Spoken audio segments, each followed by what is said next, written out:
Hola, buenas tardes. Bienvenidos a la cuarta tutoría y al tema 3 de la asignatura de Psicología de las Diferencias Individuales. Bueno, venía comentando con los alumnos qué tal el examen. Un momento que quito la imagen, ya está. El examen en línea y bueno, me decían que ahora ya está todo bien, ¿verdad? Yo creo que ya la imagen ya no está oscura. Vale. Me decían que habían encontrado las preguntas un poquito enrevesadas.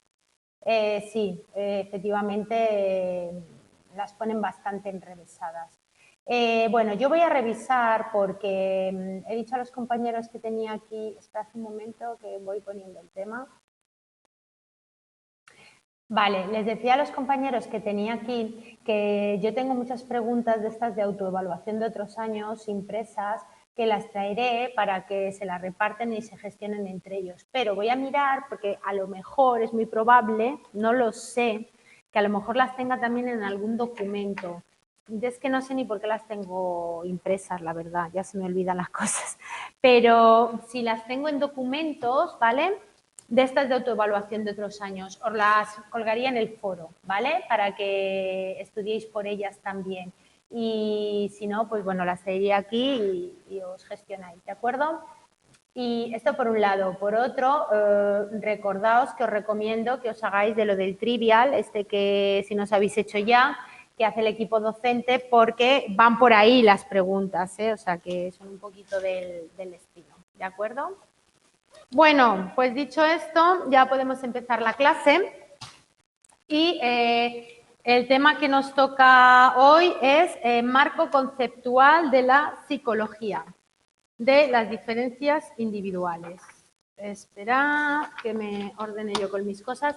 Vale, bueno, vamos a ver, para situarnos. Hemos visto en el tema 1 y 2 un poquito lo que sería la historia, ¿no?, de cómo esta disciplina se ha ido formando, ha ido creciendo. Bueno, y ahora ya venimos al tema 3, en el que nos vamos a ocupar del marco conceptual, marco teórico. Bueno, ¿qué entendemos por marco conceptual, no? Porque parece que siempre antes de empezar cualquier disciplina, primero hay que situarnos en lo teórico, en lo conceptual, ¿no? Y bueno, pues este término se utiliza sobre todo para hablar de lo que es el ámbito de la investigación, sobre todo de carácter científico, y donde hacemos un análisis de los diferentes contextos, donde se da, de las variaciones, de las categorías, para, digamos, que tener una imagen más general y mejor organizada de lo que estamos tratando, de la disciplina en sí. Vale. Entonces, dicho esto, vamos a ver cuál sería el objeto y el objetivo de las diferencias individuales, ¿vale? Primero, habría un primer estadio en el que tendríamos el hacer una... Ay, perdón, que acabo de ver esto, sí, la alumna, lo del trivial, vale. Primero, habría un primer estadio en el que nos ocuparíamos de la descripción y de la predicción. Cuando hablamos de la descripción es, primero, observar y evaluar, ¿vale? Y luego clasificar y ordenar las dimensiones encontradas. Vamos a ver, para no perdernos. Cuando hablamos de diferencias individuales, siempre vamos a hablar de rasgos, ¿verdad? Son las dimensiones con las que vamos a funcionar. Y lo que siempre vamos a hacer es también comparativas, porque, claro, si yo no me comparo conmigo misma en diferentes momentos o en diferentes etapas del tiempo, o no me comparo con otras personas, no puedo cuantificar estos rasgos para luego sacar conclusiones, ¿vale? Con lo cual, que nos quede claro que es la unidad básica. Entonces, bueno, hacía esta reflexión aquí al principio que dice, las personas se parecen más a sí mismas, ellas a sí mismas, en diferentes tiempos y situaciones que a las demás. Es decir, ¿me parezco yo más a mí misma en diferentes momentos de mi vida y en diferentes situaciones en las que me pueda poner que lo que me puedo parecer a las demás personas? ¿El individuo único varía menos que la variación que se da entre otras personas? Es decir, los cambios que se dan en mí en los diferentes momentos y situaciones son menores que los que se pueden dar entre las diferentes personas? Bueno, no hace falta que contestéis, porque esto es un poco como para que entendáis qué es lo que vamos a estudiar en este tema, ¿no? Es decir, cómo vamos a llegar a estas conclusiones, que es el objetivo que tienen las diferencias individuales, ¿no? El dar respuesta a estas preguntas. Entonces, en un primer estadio, pues haríamos una descripción de estas diferencias individuales que observamos, ¿verdad? Y que vamos evaluando, y para ello, bueno, pues necesitamos en esta observación y evaluación cumplir ciertos criterios, ¿no? Como eran los de fiabilidad, validez, ¿no? Lo que utilizamos en el método científico experimental. Que la muestra de la población sea la adecuada. ¿Qué era la validez y la fiabilidad? Vamos a hacer un repaso rápido, porque estos dos conceptos que os van a acompañar a lo largo de toda vuestra vida académica tienen que estar claros. ¿Qué era la fiabilidad en un estudio científico, en un experimento?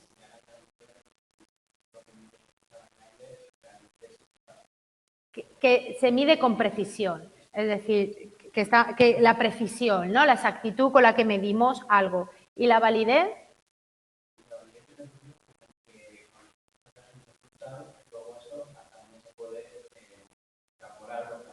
Eso sería la generalización, ¿no? Que los resultados sean extrapolables, generalizables. No, la validez es más el que estoy midiendo lo que realmente quiero medir, ¿vale? Es decir, fiabilidad, la exactitud, la precisión y la validez, que eso es lo que yo estoy buscando, ¿de acuerdo? Que parece que sería algo que se da solo, pero no lo creáis. Bien, una vez que tenemos descrita, observado y evaluado, tenemos que hacer una clasificación, ¿no? Y una ordenación de todos los rasgos que hemos encontrado, ¿verdad? Para luego poder hacer una predicción. Fijaos que en las diferencias individuales casi lo que más nos importa es el valor predictivo que tienen, ¿no? Es decir, porque yo puedo describir muchos rasgos de personalidad. Sabéis que los circunscribimos básicamente al ámbito de la personalidad y de la inteligencia, ¿vale?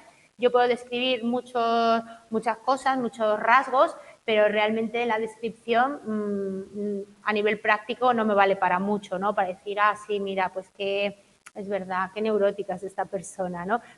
A mí lo que me interesa es predecir su conducta para ver cómo va a funcionar en otras situaciones y a partir de ahí también para yo poder diseñar una intervención conductual, un tratamiento psicológico que crea que le va a ayudar, ¿de acuerdo? Es decir, buscamos predecir. Vale, y luego habría un segundo estadio que es el de la aplicación, ¿vale? Perdón, el de la explicación. Claro, no nos vale solo con esta descripción y esta predicción, sino que al final necesitamos ser capaces de explicar lo que estamos haciendo, ¿no? Los investigadores siempre lo que hacen es hacer luego una hipótesis explicativa, ¿no? Donde nos explican el origen, ¿no? De dónde se ha fraguado todo, el desarrollo, la metodología. Entonces necesitamos poder explicarlo todo. Y para poder explicar estos rasgos y su traducción en conducta, tenemos que tener en cuenta dos variables moderadoras muy importantes. Una que son los procesos cognitivos, es decir, porque luego todo pasa por aquí, ¿no? Por un análisis y una gestión de la información, y por las dinámicas afectivas. También pensad que todo lo afectivo y lo emocional va a tener un impacto muy importante en el rasgo y en la conducta posterior. ¿De acuerdo? Bueno, con esto pasaríamos a la siguiente diapositiva.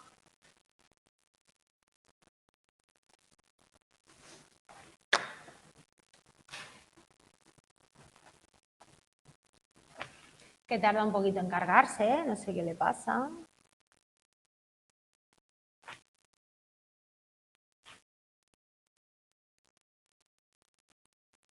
Oye, qué raro, ¿no?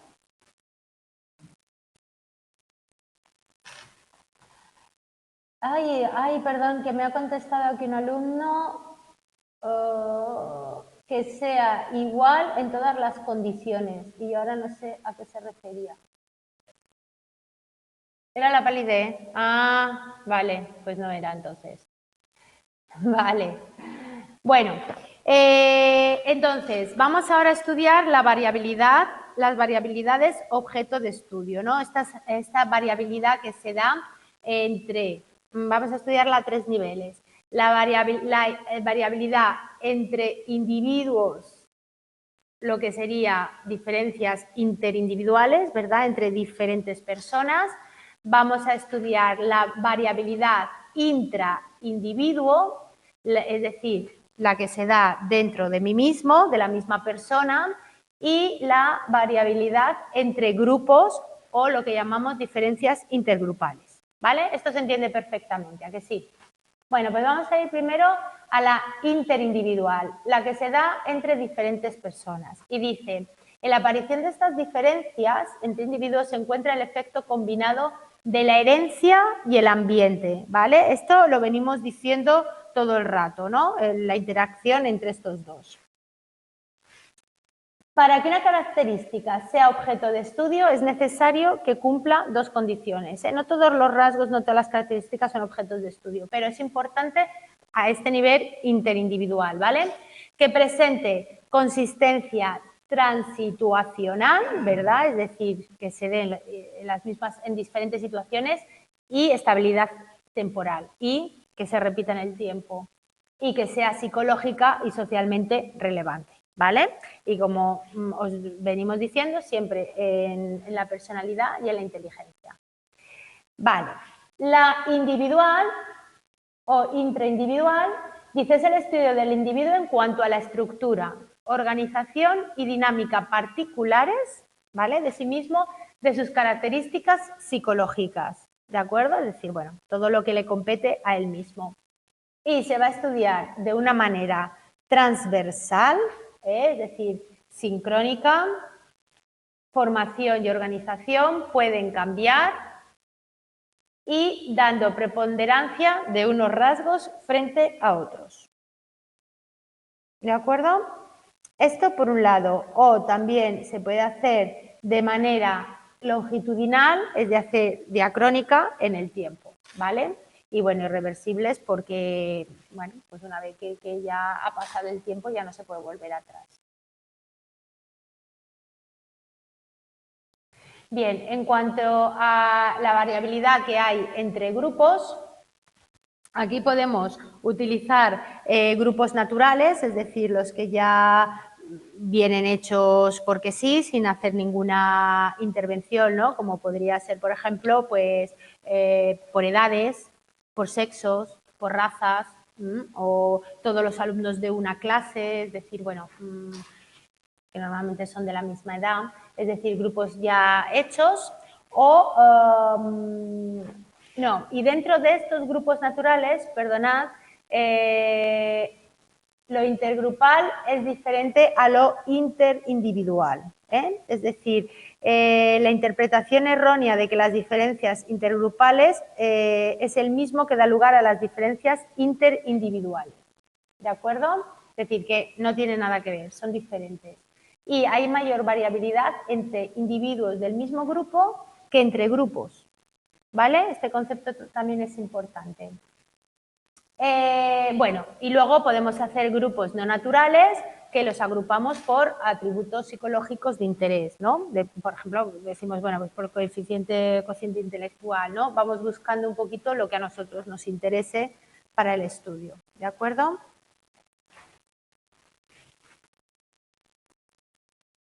Bueno, aquí viene la definición de grupo, pero que no tiene ninguna complicación. Vale, con esto pasaríamos a estudiar cuáles son las principales fuentes de variabilidad humana.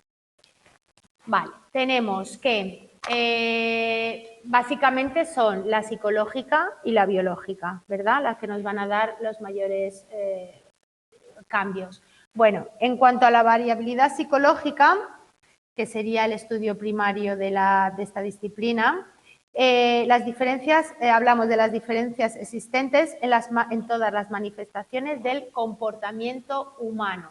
¿Por qué? Porque ¿cómo estudiamos los rasgos psicológicos? Pues a través de la conducta, ¿no? Porque son constructos que no son observables en sí. Es decir, ¿cómo observo yo el rasgo de generosidad si no es a través de conductas generosas, ¿no? No hay otra manera de observarlo, ¿vale? Con lo cual, por eso dice las diferencias que existen en las manifestaciones del comportamiento.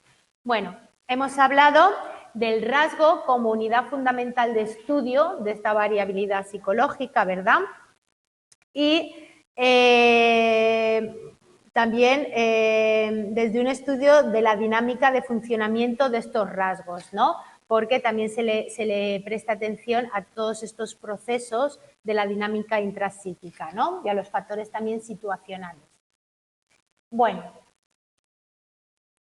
esto es lo que ponía aquí, atención tanto a la dinámica intrapsíquica como a los factores situacionales, porque, como decimos, hay una interacción entre ellos y va a haber variabilidad.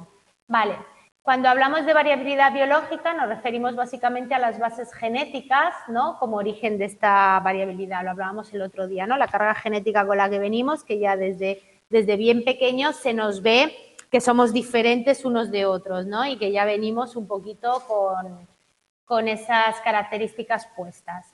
Bueno, aquí va a haber dos tipos de investigaciones. Por un lado, se va a investigar sobre el porcentaje de la varianza fenotípica de la conducta. Bueno, ¿os acordáis de lo que significaba fenotípico, verdad? ¿Qué era? Lo manifiesto, ¿vale? Lo genético es la carga biológica, ¿no? El sustrato biológico, y lo fenotípico es su manifestación luego en el exterior, ¿vale? Entonces, bueno, pues por un lado tendríamos esto, la varianza fenotípica de la conducta, que se estudia con dos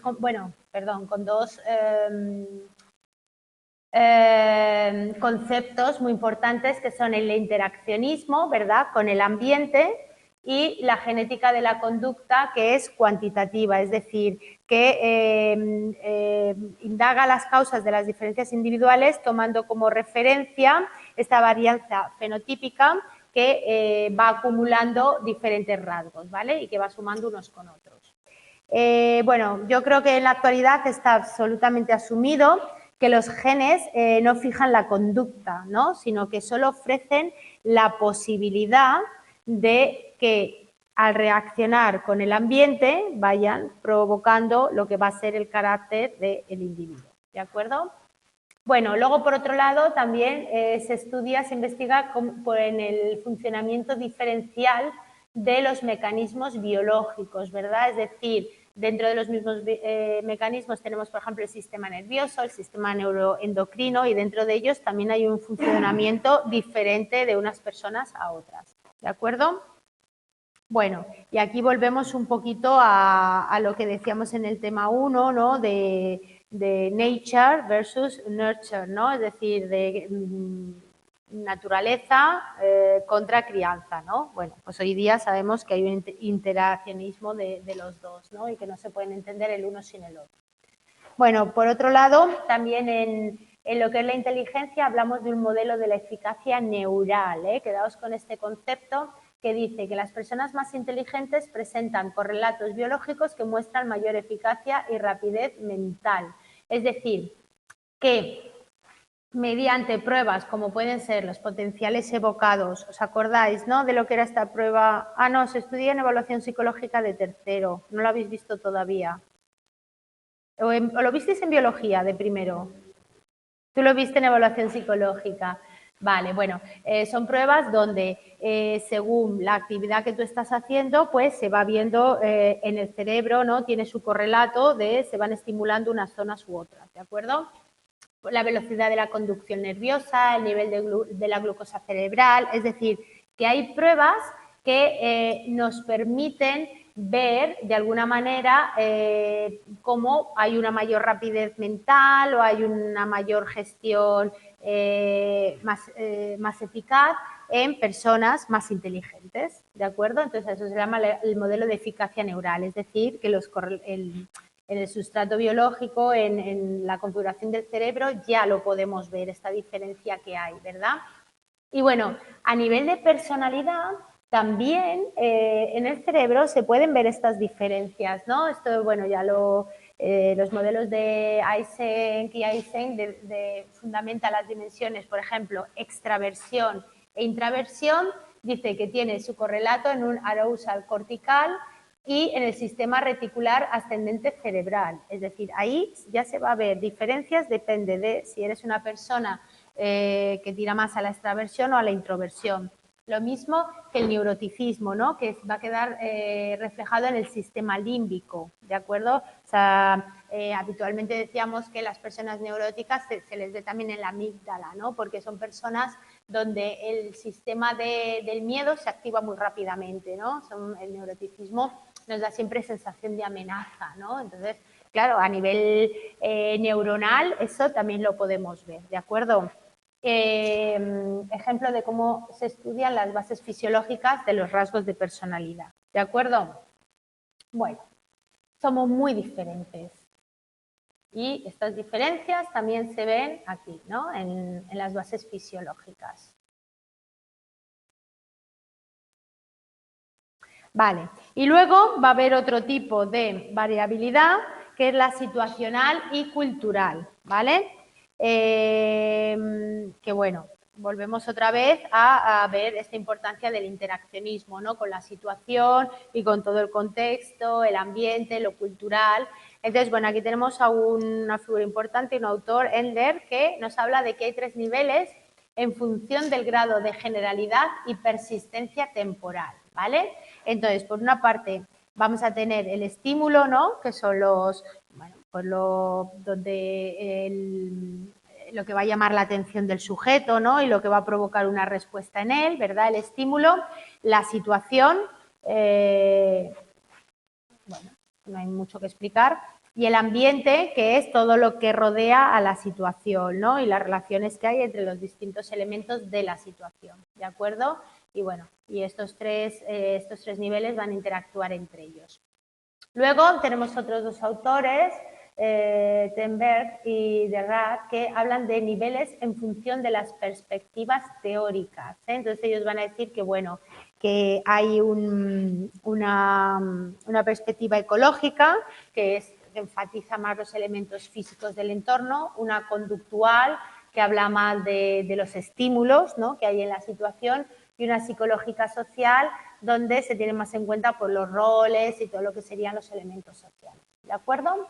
Bueno, con esto ya pasaríamos a las formas de abordar el análisis de las situaciones, estas de las que estamos hablando, ¿no? Entonces, por un lado, podríamos hacer una elaboración a priorística de taxonomías situacionales.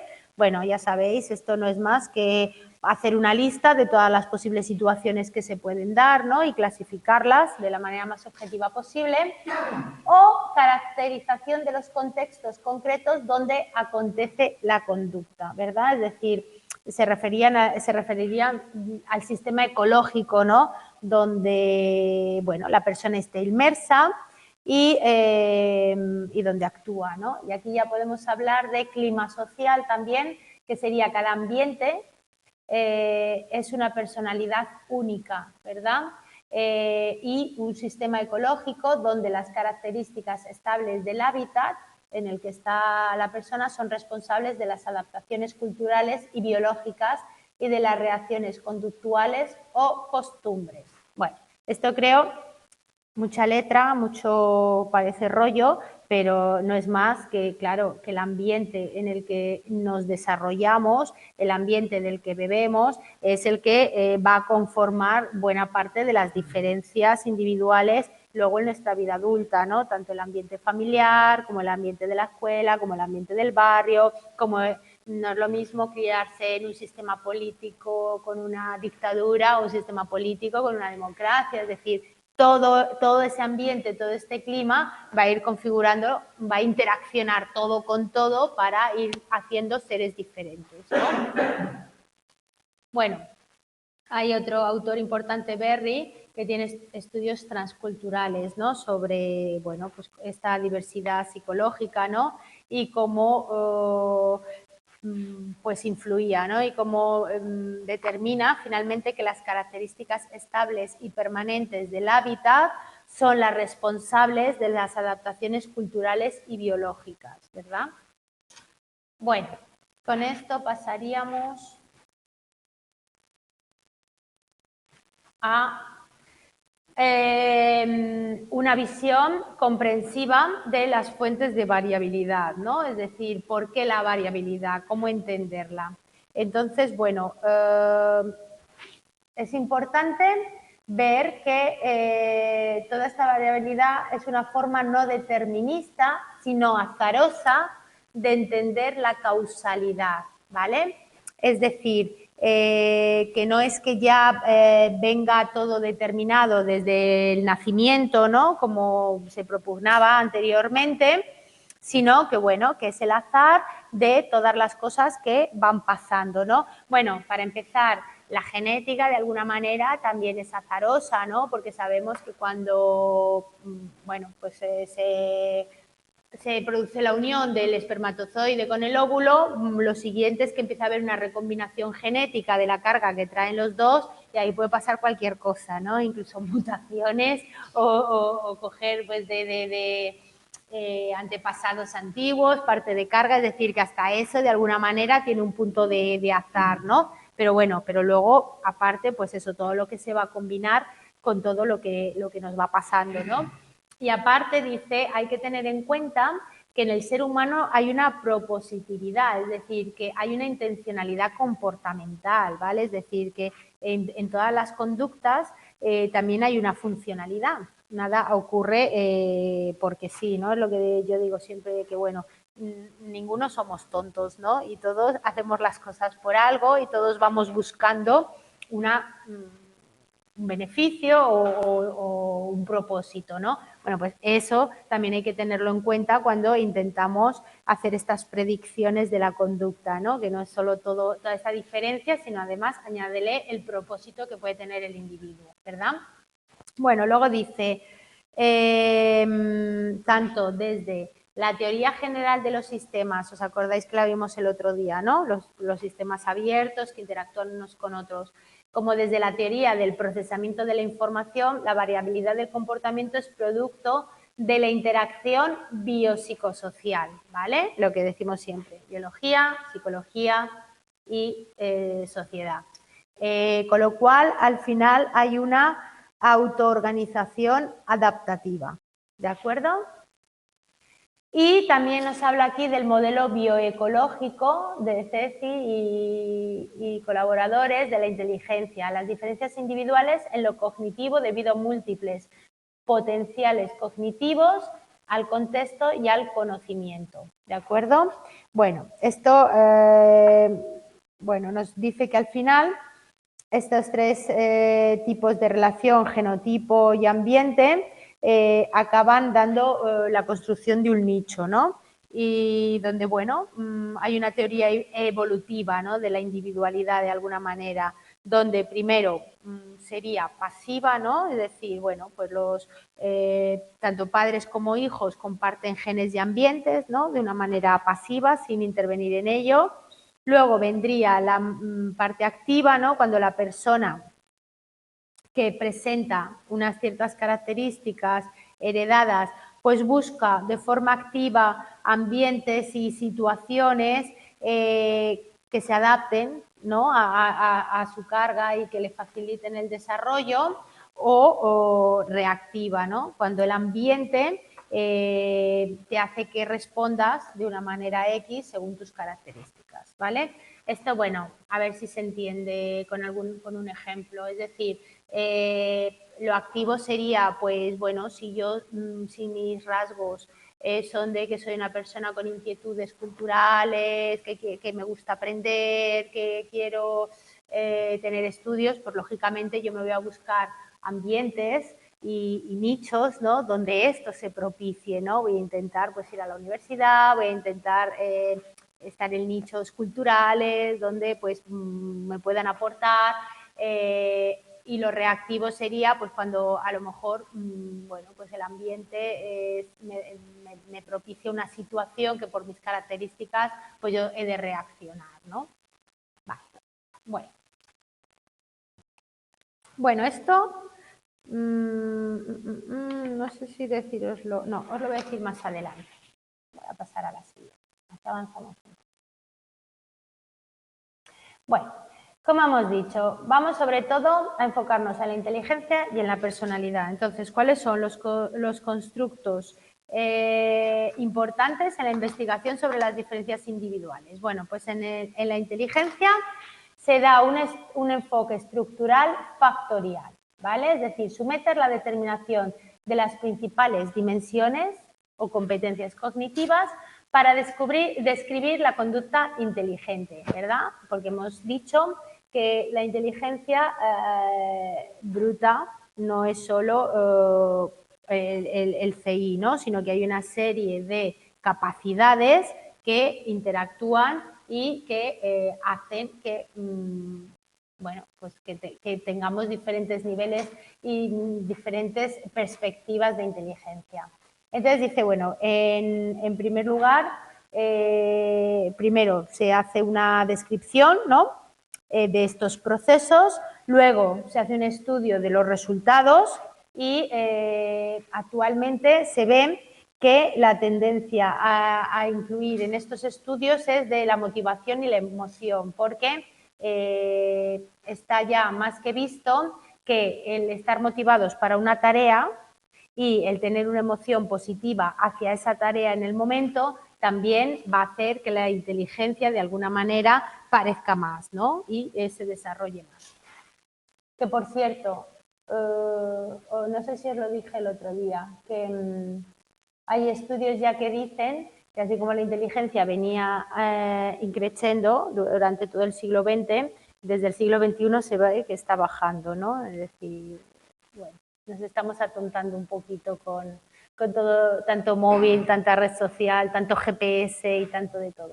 Bueno, en la personalidad, aquí el estudio de las diferencias ha ido evolucionando mucho a lo largo de los años, ¿no? Por ejemplo, en los años 30 tenemos a Alport y Murray que, bueno, para ellos formularon el concepto básico de rasgo psicológico, ¿no?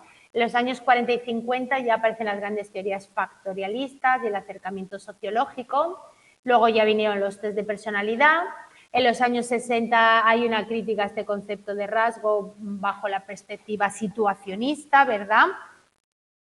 Y a finales del siglo XX ya hay un auge otra vez del estudio de las diferencias individuales y el rasgo se instaura como la unidad más relevante para su estudio. Esto es importante. Y aquí tenemos a Perrin, que en el 93 dice que para conocer a una persona hay que compararla con las demás. Os lo decía al principio, y se han de cumplir los requisitos de homogeneidad y continuidad. ¿De acuerdo? Bueno, homogeneidad dentro del grupo de comparación y de continuidad de la conducta. Son las características que dan cuenta de los patrones consistentes de sentir, pensar y actuar de las personas y cumplen las funciones de adaptación y afrontamiento. Vale. Esto os lo voy a explicar con otras palabras que lo vais a entender perfectamente.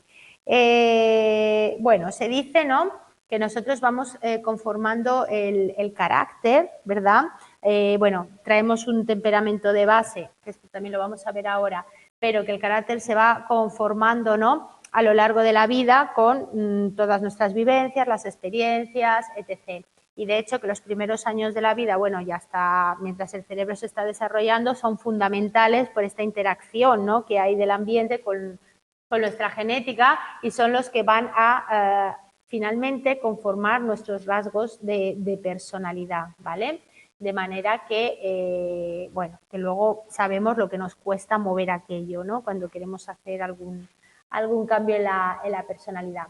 Y normalmente dice, bueno, dice, para conocer a una persona hay que compararla con las demás y se han de cumplir los requisitos de homogeneidad y continuidad. Es decir, que tenemos que partir ya de rasgos de personalidad con una cierta consistencia en la manera de sentir, pensar y actuar, ¿de acuerdo? ¿Y qué es lo que va a pasar? Que nosotros también a lo largo de la vida van ocurriéndonos cosas que lo que hacen es que tengamos constantemente que reaccionar y que adaptarnos al ambiente, ¿vale? Es la manera en la que sobrevivimos, es decir, ya desde niños, según las figuras de apego que tengamos, según la crianza que tengamos, según lo que aprendamos, nosotros lo que estamos constantemente es adaptándonos al ambiente, ¿no? Es decir, si yo me crío en un ambiente donde hay bueno, donde no hay mucho dinero, donde hay escasez de todo, lógicamente yo para adaptarme a ese ambiente y sobrevivir lo que voy a hacer casi seguro es empezar a desarrollar habilidades de picaresca, de un poco de espabilarme, ¿no? Porque si tengo hermanos y aquí pues el último es el que tal. Entonces, eso van a ser rasgos que poco a poco se van a ir incorporando a mi carácter, ¿vale? Por eso hablamos de adaptación y afrontamiento, porque realmente lo que se va haciendo desde el principio es adaptarnos, ¿no? Somos muy adaptativos y, bueno, de hecho, en psicología siempre vemos que la mayoría de las conductas que hacemos, de los mecanismos de defensa, de las resistencias, todo es adaptativo, ¿no? Es decir, porque por la funcionalidad de las conductas que os hablaba antes, ¿no? Que nadie hace las cosas en su perjuicio, en principio, ¿no? Aunque a veces tomemos decisiones equivocadas, pero de alguna manera nuestra función es siempre nuestro beneficio y siempre intentamos sacar lo mejor para nosotros mismos, ¿no? Vuelvo a decir que tonto no es nadie, ¿no? Y una de las cosas que hacemos es esta, según lo que nos va pasando, afrontamos y nos adaptamos al ambiente para sobrevivir y para hacernos más fuertes, ¿de acuerdo? Lo que sí que es verdad que también en muchas de estas adaptaciones se van creando ciertas patologías, digamos, ¿no? Y ciertas neurosis, ¿no? Porque a veces por adaptarnos pues vamos en contra también de nosotros mismos y de otras cosas que luego nos perjudican, ¿no? Pero bueno, esto ya sería otro tema.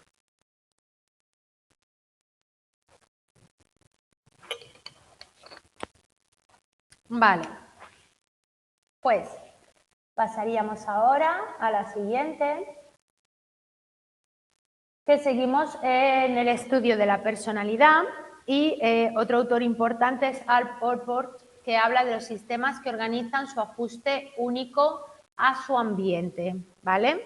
Bueno, dice la organización dinámica intraindividual de aquellos sistemas que determinan su ajuste único. Luego, Eisen dice que todos los patrones de comportamiento, manifiestos o potenciales, ¿vale?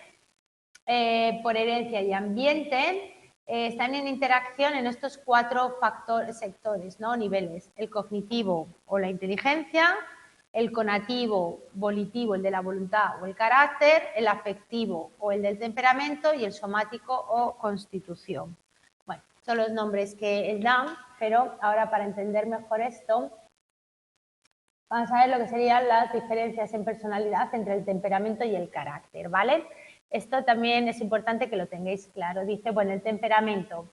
Las diferencias individuales de carácter constitucional que se manifiestan en los procesos de reactividad fisiológica y autorregulación, estando influidos a lo largo del tiempo por la herencia, la maduración y la experiencia, y están muy vinculados a las emociones, ¿vale?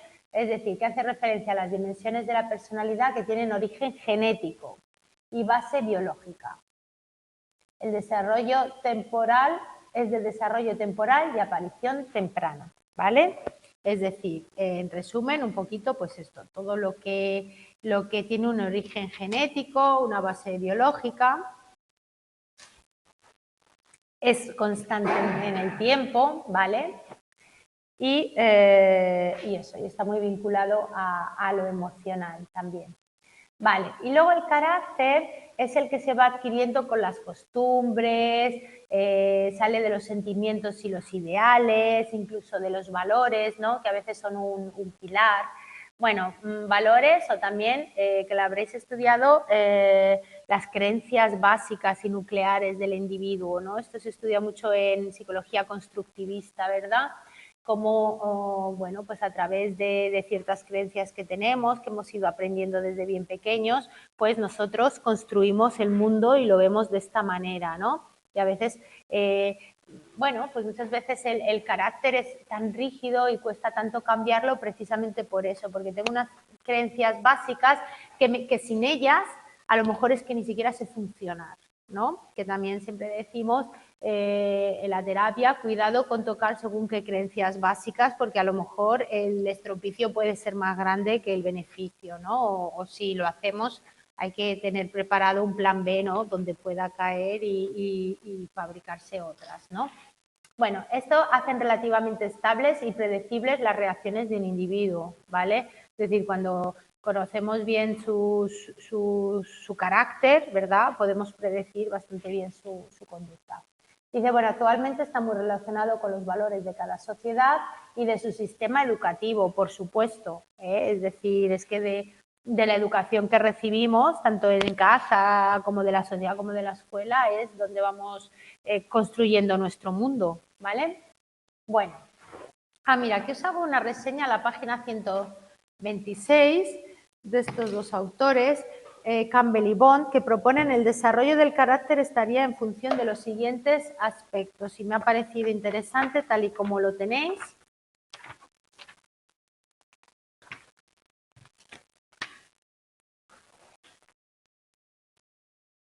¿Vale? Sí, en este cuadro. Dice, el desarrollo del carácter estaría en el momento actual en función de estos procesos. La herencia, por supuesto, las experiencias tempranas de la infancia, el modelamiento a cargo de adultos o personas más jóvenes importantes de nuestra vida. Claro, esto es la influencia de los compañeros, ¿no? Cuando vas al colegio, el ambiente físico y social, los medios de comunicación, la enseñanza en la escuela y otras instituciones y las situaciones específicas y los roles que eliciten el comportamiento correspondiente. O sea, fijaos todo lo que influye en la configuración de nuestro carácter. Todo esto, ¿vale? Interaccionando va a hacer que seamos la persona que somos. Fijaos hasta qué punto el nivel de las diferencias interindividuales, ¿no? Es decir, aparte de todo lo diferente que somos genéticamente, que no hay un solo individuo igual, luego añádele toda esta serie de condicionantes que hay para cada uno, ¿vale? Bueno, ahí está también la riqueza nuestra, ¿no? De la relación entre unos y otros. Bueno, luego nos va a hablar también de constructos integradores, ¿verdad? Dice, más o menos a mediados del siglo XX, pues se sabe la influencia que tienen las emociones y el temperamento en las operaciones intelectuales, ¿verdad? Eso ya lo hemos dicho antes. Bueno, luego hay otro autor importante, Quiroga, que habla de los diferentes estilos cognitivos, las características que pueden tener, ¿no? Bueno, que por supuesto no son observables. Dan cuenta de ello pues la actividad mental. Bueno, esto lo miráis, no tiene mayor complicación. Y luego es importante también la definición que nos da Vernon de creatividad, ¿no? Y bueno, la creatividad la ubican muchos psicólogos entre la inteligencia y la personalidad, ¿verdad? Porque parece que para ser creativo tienes que tener un cierto grado de inteligencia, ¿verdad? Y unos rasgos de personalidad específicos. Y bueno, no hay mucho consenso en la definición exacta de creatividad, pero nos quedamos con la que nos ofrece Vernon. Bueno, está en el libro literal, echadle un vistazo, que creo que esta ha sido pregunta de examen alguna vez. Dice, la creatividad es la capacidad de la persona para producir nuevas y originales ideas, ¿vale? Nos quedamos básicamente con esto.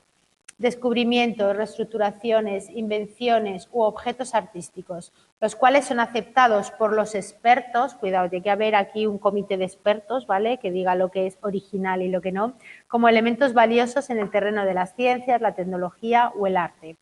Tanto la originalidad como la utilidad o valor son propiedades del producto creativo, a pesar de que estas propiedades puedan variar con el paso del tiempo. Bueno, es que creo que cayó parte de esta definición en un examen, ¿vale? Por eso os lo digo. Bueno, ¿cuáles son las unidades fundamentales de análisis? ¿Vale? Bueno, básicamente, y como venimos diciendo, los rasgos, ¿vale? Son las características definitorias. Es la unidad fundamental de análisis que permite distinguir a los individuos entre sí desde una perspectiva tanto descriptiva como estructural, ¿vale? Y, bueno, decimos, cada rasgo caracteriza el comportamiento de las diferentes áreas, porque, como decimos, solo lo podemos medir a través del comportamiento, tanto en la personalidad como en la inteligencia. Vale. Las características, bueno, por un lado, tiene un carácter subyacente. ¿Por qué? Porque normalmente no lo podemos observar directamente, ¿verdad? Sino que lo que analizamos son los indicadores comportamentales, que ya lo venimos diciendo, ¿verdad? Es decir, yo no puedo observar directamente el rasgo extraversión o extrovertido, sino que puedo ver pues, que una persona habla mucho, se ríe mucho, que habla con todo el mundo, ¿vale? Que siempre dice, cuenta chistes, lo puedo mirar por ahí. El carácter tiene un carácter disposicional, el rasgo, es decir, es lo que llamamos, tiene tendencia a. ¿De acuerdo? Eso es a lo que llamamos carácter disposicional, es decir, de una cierta disposición para, ¿vale? Eso quiere decir que no es, los rasgos no están activos en todo momento, ¿vale? Yo, si soy extravertida, no voy a estar siempre jiji, jaja, riéndome y haciendo el chiste, ¿no? Estará ahí latente, lo que pasa que, bueno, tengo tendencia a desarrollar esa conducta. Bueno, son de carácter general, ¿verdad? Es decir, por ejemplo, tengo la inteligencia general G, ¿vale?, que está en función de un número de indicadores conductuales que lo representan, ¿vale? Como, por ejemplo, pues mayor capacidad verbal, mayor capacidad de orientación, de abstracción, etc. Regularidad en los indicadores comportamentales. Esto lo venimos diciendo todo el tema. Tiene que tener una estabilidad temporal, es decir, que permanezca en el tiempo, ¿no? Que no se dé solo en momentos sueltos, y consistencia transituacional, ¿vale? Que se manifiesten en diferentes tipos de situaciones. Vale. Tiene un carácter dimensional cuantitativo, ¿verdad? Esto es el grado en el que una conducta es representativa del individuo, ¿vale? Es decir, bueno, si solo ocurre de vez en cuando, con poca frecuencia, o son respuestas que se dan con poca intensidad, pues no va a ser representativo de mí, ¿vale? Necesita que se dé cuantitativamente en un cierto número fijado, ¿vale? Bueno, naturaleza y origen de los rasgos. Bueno, aquí vemos que que algunos autores le daban solo una entidad biofísica con un origen genético y correlatos fisiológicos, ¿vale? Pero hay otros que hacen referencia también a una naturaleza más categorial, inferencial, que los califican como constructos, abstractos. La evaluación de los rasgos, bueno, pues tradicionalmente se ha hecho mediante autoinformes, ¿no? Es decir, pues que el sujeto mismo rellenara informes, contestara cuestionarios, con pruebas objetivas de laboratorio, simplemente por la observación de la conducta, ¿no? Es la manera que tenemos de evaluarlo. La metodología, pues ya sabéis, básicamente el método correlacional, que ya lo venimos diciendo, descriptivo, comparando, ¿no?, unos rasgos con otros mediante el análisis factorial. Y, bueno, aquí os remito a la página 132 para el carácter estructural y jerárquico. Dice que hay 4 niveles jerárquicos, según Eysenck, que está muy bien explicado. Fijaos, Lo que sería la teoría no se entiende muy bien, porque dice, bueno, número 1, nivel de ocurrencia de actos o condiciones individuales o singulares de carácter específico. Número 2, nivel de actos o condiciones habituales. Bueno, así visto no se entiende muy bien, pero si lo pasamos al cuadro azul veremos. El primero, respuesta específica, que sería el menos general. Una persona se enfada y se siente culpable en circunstancias concretas, ¿vale? Que sería el nivel 1. Ocurrencia de actos o condiciones individuales singulares. Vale, pasaríamos al nivel 2, actos o cogniciones habituales. Dice, una persona suele enfadarse y gritar en su relación con la familia. Actos habituales. Pero aún no estamos hablando de rasgos. Para hablar de rasgos ya tenemos que pasar al nivel 3, que dice, más general, una persona se enfada habitualmente y tiene sentimientos de culpabilidad y ansiedad tanto en su casa como en el trabajo. Ya podemos hablar de que tiene este rasgo. Y luego un nivel todavía más general, que es el más general de todo, y hablaríamos de tipo, ¿no? Ya, dice, la tendencia a enfadarse y sentirse culpable de una persona se presenta además junto a otros rasgos como sentir ansiedad, tensión, pensamientos irracionales, estado de ánimo deprimido. Es decir, cuando ya juntamos varios rasgos, ya entramos dentro de un tipo de personalidad, como por ejemplo la neurótica, ¿no? Lo que estamos hablando aquí, ¿no? Ansiedad, tensión, pensamientos irracionales, deprimido. Así se entiende mejor, ¿verdad? Con este ejemplo que tenemos aquí. Vale. Dice, los tipos son rasgos de mayor nivel de generalidad, ¿vale? Bueno, porque es un conjunto de rasgos, donde vemos que hay mayor preponderancia de los rasgos asociados a él. Y aquí habla de la diferencia entre aptitud y habilidad. Ah, mira, antes de pasar a la siguiente diapositiva, ¿sabéis cuál es la diferencia entre aptitud y habilidad?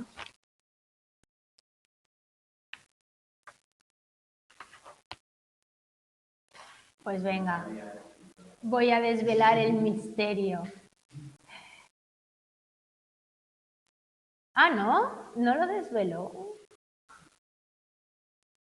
Ah, pues pensé que lo tenía en una diapositiva. Bueno, pues la diferencia entre aptitud y habilidad es que aptitud, digamos que es el potencial que tú tienes, es más genético, ¿no? Es, bueno, pues es como la actitud natural que tú tienes a lo mejor para la música, ¿vale? Esto viene de nacimiento. Y la habilidad es la que se adquiere a través de la experiencia, la práctica y el aprendizaje, ¿vale? Es decir, que yo puedo tener unas aptitudes fabulosas para la música, pero si nunca he visto un piano, malamente lo haré, ¿no? Y bueno, cuando se juntan aptitud y habilidad, vale. Las unidades procesuales, ¿no? Los procesos son mecanismos funcionales, esto ya sería lo último, que dice que, bueno, se pueden dar a un nivel externo, ¿no? Que sería la interacción de la persona con la situación a nivel externo, porque estás con el mundo externo, ¿no? Con el entorno, o a nivel interno, ¿no? Que serían todos tus procesos internos contigo mismo solo, ¿no? Los cognitivos, los emocionales, las motivaciones que tienes, ¿vale? Y aquí el proceso sería la unidad elemental del funcionamiento mental, ¿vale? Y bueno, para acabar, en la página 142 os convido a que miréis la definición de psicología. Al final, finalmente, el tema acaba definiendo lo que sería la definición propuesta para una psicología de las diferencias individuales actual. ¿Vale? Bueno, le echáis un vistazo. Y con esto acabaríamos el tema 3, que como veis es un poquito más entretenido que el anterior, ¿no? Un poco. El 4, métodos de investigación en el estudio de las diferencias individuales. No es muy divertido, no os voy a mentir.